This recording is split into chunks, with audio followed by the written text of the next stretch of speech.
Identicom 4, a 5-a ediție a Târgului Internațional de Industrie și Tehnologie. Anul acesta am adunat peste 80 de companii expozante cu peste 3000 de branduri consacrate, branduri care prin distribuitorii locali sau chiar prin firmele mamă își expun la stand toată tehnologia de ultimă generație. Distribuim echipamente de automatizare și de infrastructură de rețea în general. KUKA oferă pe piața din România servicii de vânzare, garanție și postgaranție. Am adus ultimul nou produs în gama noastră, primul releu logic programabil. Suntem specializați în mentenanță predictivă și alinieri laser, monitorizarea condiției utilajelor. Chiorino este unul dintre cei mai mari producători mondiali de benzi transportoare și curele de transmisie. Reprezentăm cel mai mare furnizor și producător de roți și role industriale la nivel mondial. Ne ocupăm de lasere, utilaje de sudat, de gravat, de curățat.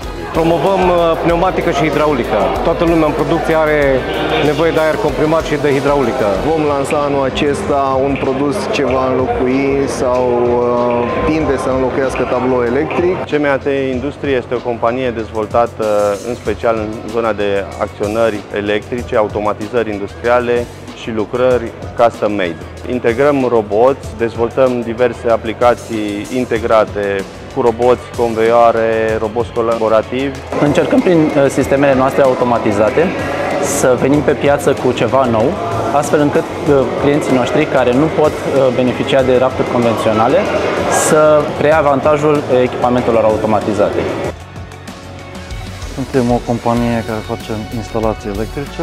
Am început cu electrice forță, cum zicem noi, și ne-am completat portofoliul cu soluții de alimentare cu energie, zicem noi altfel decât toată lumea, adică cu soluții inovatoare.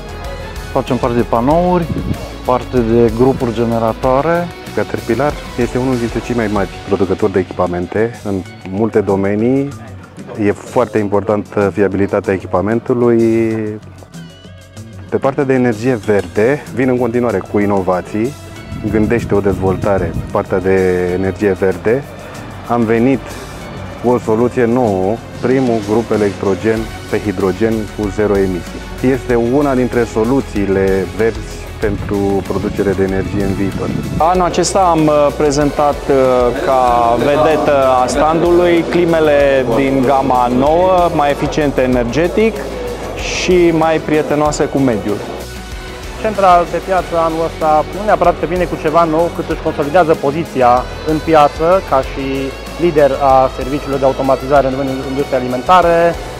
Ca și bază avem distribuție componente electronice. În momentul de față venim pe piață cu peste 600.000 de produse pe raft. Identicom 4 este un târg consacrat al furnizorilor de echipamente și tehnologii inovative.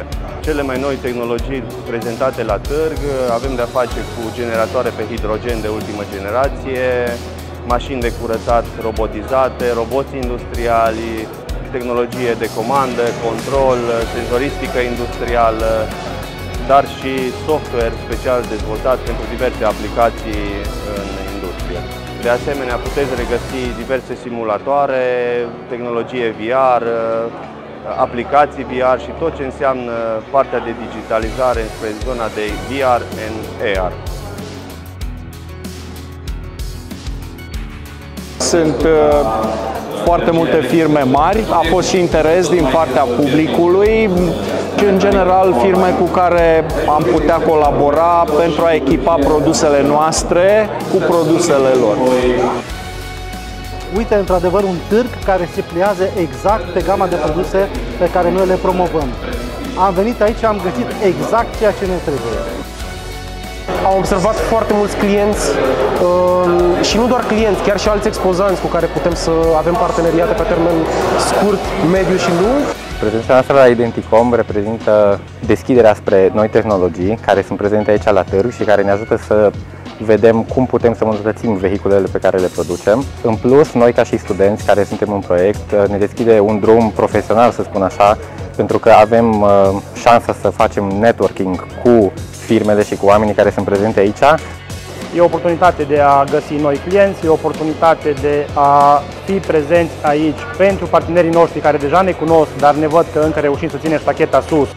Eficiența a fost maximă, să întâlnim chiar companii cu care ne putem completa, să oferim pachete complete, să zicem, clienților.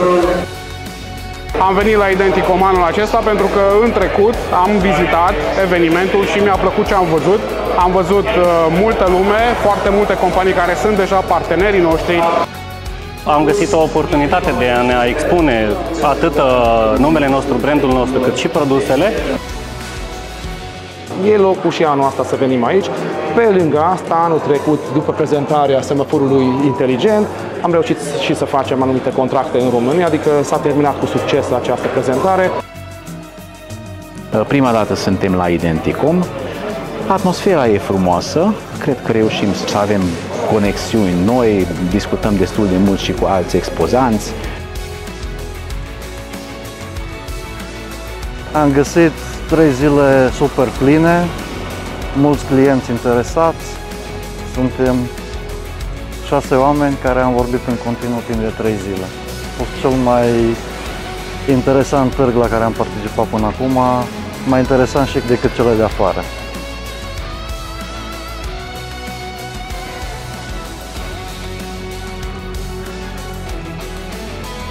Nu știu cum ați făcut, dar ne-ați adus oameni potriviți cu care putem discuta.